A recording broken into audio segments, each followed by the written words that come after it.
So everyone's always talking about, in real estate, they want to know how the market is. It's like the magic, if someone has that magic crystal ball, and I'll be honest, if I had that magic crystal ball, we wouldn't be in the business that we're in. However, I can share with you some insights that are happening in the market, what we see across the country, and some things you need to pay attention to.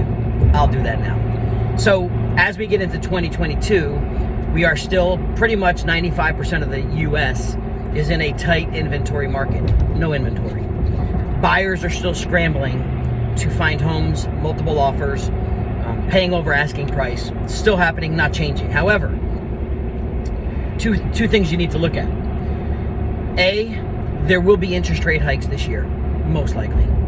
And when those rates hike, probably in slow increments, what it starts to do is takes away the buying power of the potential buyers, meaning they could afford less or they qualify for less.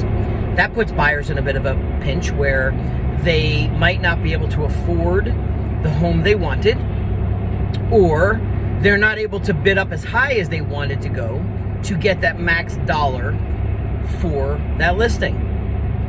Keep that in mind. For sellers, as inventory is still tight, if that rate hike starts to happen, it has a direct impact on your home and the sale of your home, because you may not get as many qualified buyers that can come into the game, or you may not get as high of an asking price.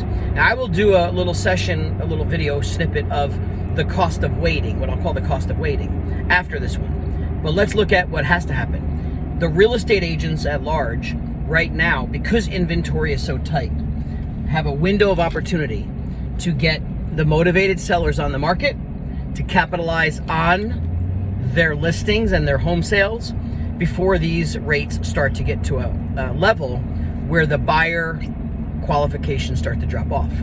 And if you're a seller, the timing is a window, and you're gonna have to measure that window based on what happens in the economy and the marketplace. So everything's a time, as you can see, just like the stock market, very volatile sometimes, where you have big wins and big gains, but it doesn't always last forever.